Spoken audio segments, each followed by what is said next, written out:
special guest today on The Strategist is Dr. Jessica Gomez, Executive Director of the Momentous Institute, established in partnership with the Salesmanship Club of Dallas. They've been an important part of this community for 106 years, evolving with the times and focusing on two topics that touch everyone: education and mental health.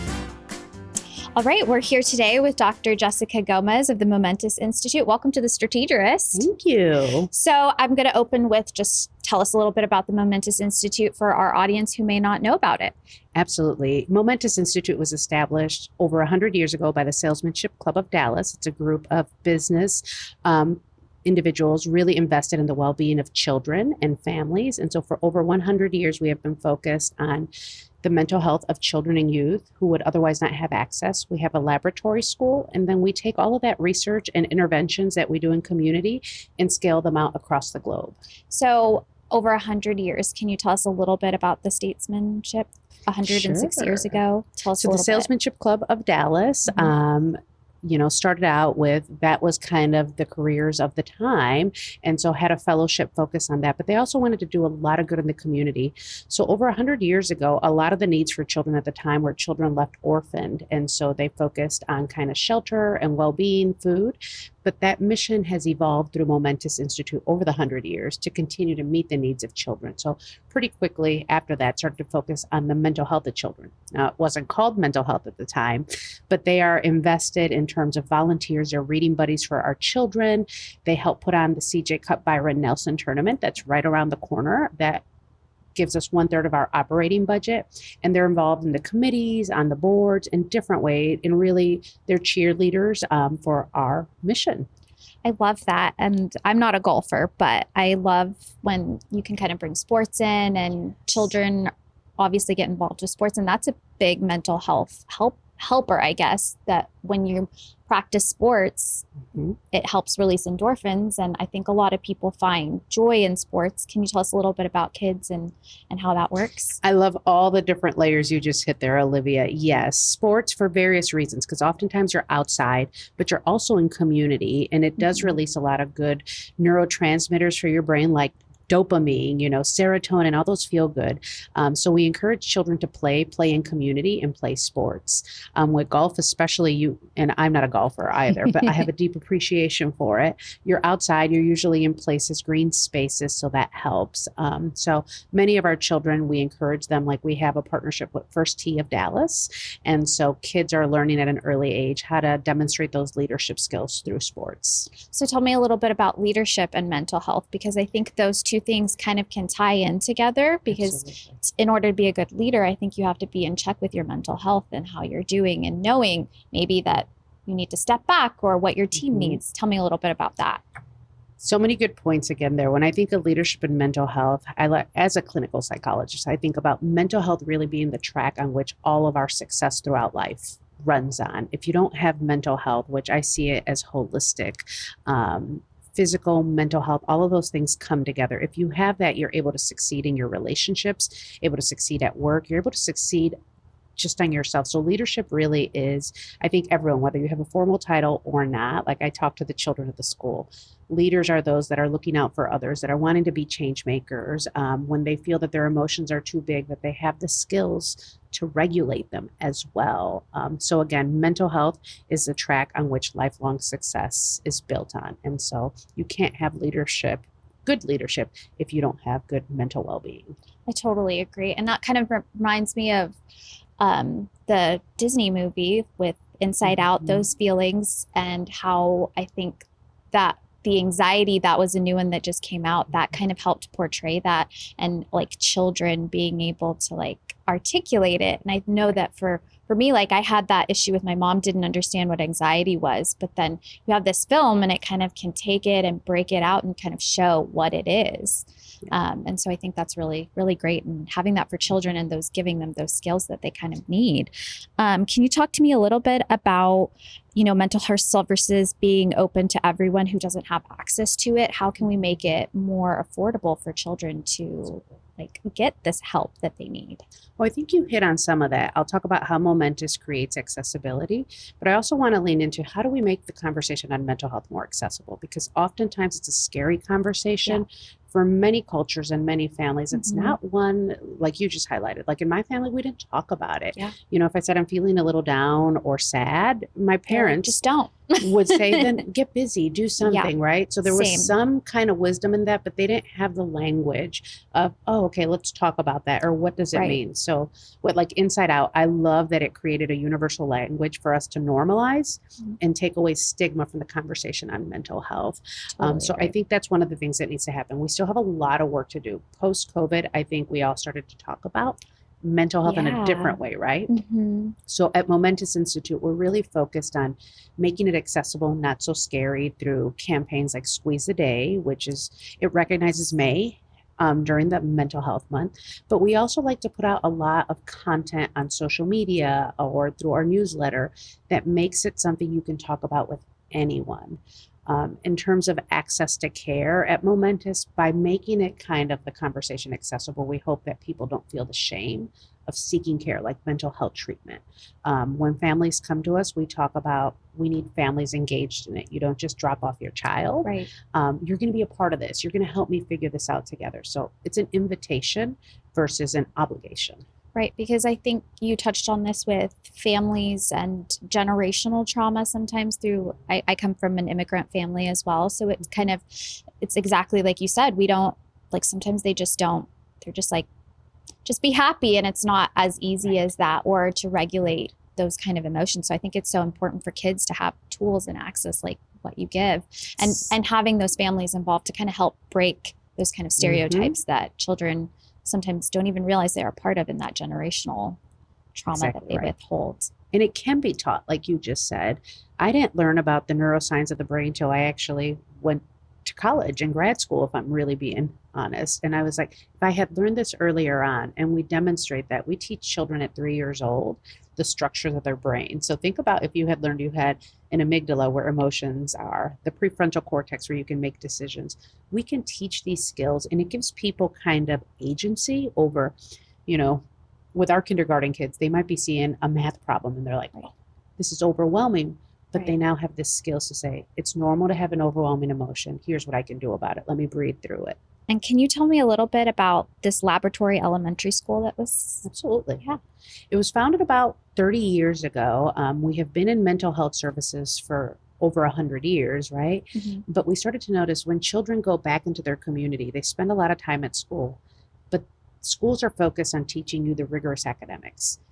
If we know that mental health is a track on which everything runs, what would it look like? We had a vision of having a school that focused on all the rigorous academics, but also weaved in the mental wellness or social emotional health skills. Well, 30 years into that experiment, we have pre-K3 to 5th grade and 248 students. It's open to anyone that can get to us. We really focus on access, though, so those who wouldn't have access. And at the age of 3, they're starting to learn about how to manage their emotions, how to have healthy and boundaried relationships, and how to be change makers. So those things, we measure them through 5th grade to see, does it lead to better high school graduation rates? Does it lead to better math scores and reading scores? Does it lead to higher income earnings over your lifetime?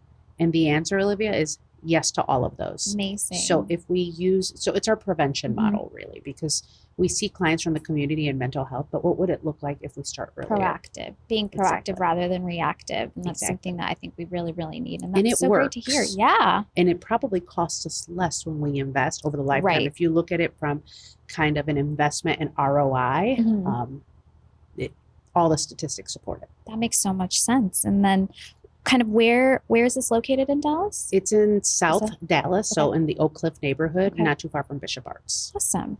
And then I know that the Bush Center is working with Momentous for Squeeze the Day. Can you tell us like a little sneak peek of what we're gonna, our viewers have something to look forward to? Absolutely. So you all are gonna be one of, you know, our many community partners that help activate and destigmatize the conversation on mental health during the month of May. And the name of the campaign is Squeeze the Day. And so you'll see kind of a lot of lemons, and people are like, what do lemons have to do with mental health? Well, it's making it accessible. It's making it fun. So you all are going to engage with us on some training. So mental wellness training for kind of your staff and people, but you're also going to help us activate the messaging through your outdoor gardens. I love our native park. So think about well-being and being in nature. So the science supports that when you are more connected to nature And I know we've got probably amongst our listeners a variety of people Mm-hmm. who are comfortable with nature. So it can be simply admiring an outdoor space, or it can be touching grass. As You long know as how they say, go outside and touch grass. I am a big believer in touching grass. Mhm. So it has neuroscientific benefits, but it also helps to lower stress, increases serotonin, dopamine levels, all those feel good neurochemicals. I wonder if it's because it's green. Because don't they say green, like the green room, and like it's all There's kind some of of that, just just like even seeing a calming. picture of nature Mhm. is calming. But what we know is that your microbiome, so from a gut level, you need to be connected to earth, Wow. to dirt. My grandmother used to say, let that girl play with dirt. And there was some wisdom there, right? So let her get dirty. Yeah. So we should be out in nature. It helps us, sunlight, vitamin D. There's so many connections to the positive contributions to our physical well-being and mental well-being. How would you say, because I know in Texas specifically Mhm. here, it's about to get really, really hot. How can we still try and go outside when it is kind of hot? How do we make that a priority rather than like, I just want to be in the air conditioning? Well, I think it's different for everyone. So I do want to make sure that the variety in which the ways you can engage with nature is accessible to everyone, because I know some people live in the city, so it's Mhm. not accessible. So even watching like a documentary or a film, or looking at a picture, or maybe taking care of a small plant like a cactus, there are different ways you can engage with it. Not everyone has to go on this huge hiking trail, right? So I think it's figuring out what's accessible to you in the seasons. You want to be smart as well. Like I used to live by White Rock Lake, so I was either going to go really early or Or in the really late in evening. the evening to Yeah. enjoy it in those really hot months. Yeah. Or going to the zoo, or going to some of the spaces we Mhm. have around the city. Yeah, I think, and like our native Texas parks, sometimes at Exactly. work, we take a little wellness walk, just take a little break to be away Yes. from the computer, and it just Exactly. reset and recenter, and then you're back more vigorous to do. Our kids call it, I need a little brain break or a mental health break. Yes. And it can simply be, I'm going to go outside and let the sun hit me for 5 minutes, because we all Yes. freeze in the air conditioning. Yes, just defrost a little bit Exactly. outside, and we're so lucky here, and we even have a balcony where we can look at the native Texas park. So sometimes a lot of us will just go and sit out on the balcony and have lunch there, or just That's all it takes. enjoy that, to have a little bit of time to just recenter, like you said. I was telling one of my colleagues on the way here, I said, I always take my HR meeting outside. We'll walk around the school. I'm Oh, like, because yeah. sometimes if you're talking about kind of work stuff, it can be stressful. And if you're working, you're kind of, Mhm. it just digests differently. Yeah, I love that. And I'm going to pivot a little bit just about your personal journey, because I Sure. know you mentioned that you also have these family types where growing up around mental health. So are Mhm. you also come from an immigrant family? And I can you am. just tell us a little bit about your personal journey that got you here? Sure. We'll start at kindergarten. You ready? I'm a first generation American, a proud Mexican American woman. Both of my parents, came to the United States chasing the American dream. Yeah. And so education was a huge kind of value. Like my mother, I remember, Mhm. would whisper in my ear, I still remember it, of, what's your dream? You have to chase after it. What do you want to do? And whatever you choose to do, Jessica, she would tell me, make sure that you are leaving your community better. And so I always think that becoming a psychologist came natural to me. In my family, I come from a lineage of women who are healers, in Yeah. community, kind of the cornerstones of the family. But I think what cemented it in my journey was really my own personal struggles with mental health. I didn't have the language for it, but I knew at Yeah. age 10 I was really struggling. Yeah. Not academically, I was getting all the scores, all the things, but I was really struggling with emotions that I didn't have the language for. And my mom and I have a lot of conversations about it now. She didn't grow up knowing the language. So finally, when it got to a point where I wasn't really doing well, finding the care we needed, Mhm. even though we had insurance, was really difficult to find someone who understood the cultural norms, Yes. the language. My first language was Spanish. Yeah. So of course that emotional expression is going to want to come out, even though I spoke English. Right. But they say two different languages, your brain kind of thinks differently, and not like split Yes. personalities, but you have different personalities for those languages. And I think unless Spot on. you're speaking multiple languages, sometimes it's like I struggle with that, because my mom's Polish and my dad's Mexican, so I have those different languages that I kind of, and people, I don't think you fully understand unless you're speaking to someone who speaks another language, how difficult it can be or even just communicating that, like you said, with your parents, Spot trying on. to understand, why do I feel this way? Or how can I tell them that this is stressful, or that I'm, struggling with this, because you just don't have that. And because America is a melting pot, we have Exactly. a lot of immigrant families who I think struggle with that sometimes. Like, Well, and that was my experience. Mhm. My parents could speak the language as well, Right. but the language of our emotional expression, to fully Mhm. kind of lean into that experience, it had to Mhm. be in Spanish. Yeah. And even some of the norms. Here I am, an adult woman going to therapy, and I want my parents to be involved. Yeah. And how to not, for a clinician, not to pathologize that, Mhm. but to understand our culture and why that was normative for Yeah. this adult woman to want her parents involved Yeah. in her process, and why it was important without feeling shame or stigma. Yeah. So I think those experiences led me to seek a career where I could help community leave it better, hopefully, than when I came into it. And also, I know that there's such difficult access. I mean, I represent, as a bilingual psychologist, less than 5% of the psychologists in our nation Wow. are Latino. Right. Less than 3% are Spanish speaking. So Wow. there's just a significant need. And when you look at the demographics of Texas and what the needs are, Right. there's just not enough of us. And a lot of like that cultural stuff comes into effect with just societal anxiety or stuff like that, where, I would get into arguments with my parents, like, this is just how the kids do it. But they're like, that's not how. And it's just trying to get that community. And we have a lot of resources, but also people need to know how to find those resources and like how to better themselves. But sometimes you just don't know. Well, and trust that there's professionals that are going Mhm. to understand their lived experience. We hear that time and time again. Yes, empathy is a big thing, but if you have practitioners that are culturally competent, I think that's necessary right now. Since you're paving the pathway, but did you have anyone that was your mentor kind of that like led you to become who you are now? And I'm sure you're also mentoring people, but who was your mentor kind of, since you're breaking barriers and stigmas? Was there someone that did that for you? As you see, I'm thinking here really, deeply. There's so many people. I was blessed. I always say they're angels along my pathway. Yeah. It starts with me. I've got to give a shout out to my parents, because my parents in so many ways were the people that have been the constants in my life. But there were also people that, I wouldn't be where I'm at outside of my parents. Dr. Alvarez was one of the first bilingual psychologists in the state of Illinois. And she happened to be my mentor, because it was a pretty lonely path once I got into graduate school of, I didn't know how to lean back on someone in my family of what's college like, let alone what's graduate school, and what's it going to be like to be a doctor, and all the different layers. So she was someone that could help me as I got through that. And also throughout my career, I had mentors as I was learning this field and how to practice in it.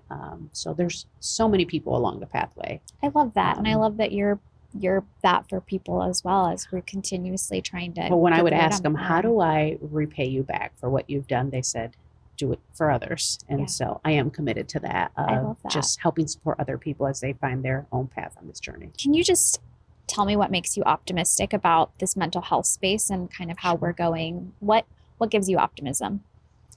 I think when I look at youth and the next generation, like, let me just give you an example. I was walking in and there was a whole line of children in front of us, and seeing how they support each other, all of that. But if you listen to our youth, if you sit and talk to them, the way they're talking about community, the way they're talking about mental health, it gives me hope that it's different than when I grew up. So it goes back to that Mr. Rogers, look out for the people doing the good out there. There's a lot of negative noise, but there's also a lot of good. And when I sit and listen to our youth, man, they're bold, they're brave, and they're ready to take it on. That's what gives me hope. I love that. I also agree. We're kind of breaking those barriers, and the youth is kind of changing on how they're like viewing mental health and making it not be such a thing to be ashamed of. And so could you how can we make sure that what is one action item that you would give us to do to make sure that people are continuously talking about this, especially for kids as they're growing up? How can we make sure that we're talking about mental health? Cultivate it every single day by one small action. Don't wait to do that one big thing on the weekend. Every single day you can do something, whether it's, for instance, some days I'm like, I'm going to slow down today and take 10 minutes to have my first sips of coffee looking at the sunrise. Or I'm going to practice gratitude. Like sometimes it's really easy to say, oh, I got to get ready for work and I got to do this. No, I get to. Just that simple kind of language shift it has a mind shift effect. So finding one thing to be grateful for and looking to cultivate your mental health every single day. I think that's what's going to help you build resilience versus waiting for the big monumental things. It's all about small acts. It's like running a marathon. You and I would never try to run a marathon the next day. Then why do we think about mental health that way? See, there has to be that shift. That's find a way point. every day. I don't think I'd run a marathon anyway, but neither would I. but I appreciate those that do. Yeah. I appreciate those and to do. They train every single day or regularly. Exactly. Yet we expect to have mental wellness without cultivating it every single day. It's kind of like exercise. You want to make sure that you're consistently doing it. Exactly. Otherwise, it will break apart. And it doesn't have to be a spa day. People misunderstand it. It's little things, going out in nature. I talk about it as foundations of well-being, like eat mindfully, make sure your body is getting what it needs to be healthy, move your body. And I love to salsa dance in my kitchen, I love that. And it's accessible for me, right? Yeah. Be in community, right? All those little things, move your body, be in community, be in nature. And can you tell us a little bit more about how we can find more about you on the Momentous Institute? Sure. We're pretty easy to find, momentusinstitute.org. And you can see all the free resources we have, whether it's you're wondering about how to raise your child or how to cultivate your own mental wellness, or what is this new trend that kids are talking about? What's it like? And AI is the biggest one right now. Tons of resources. And we also have social media, so you can follow it. We really are trying to make mental health just accessible to all.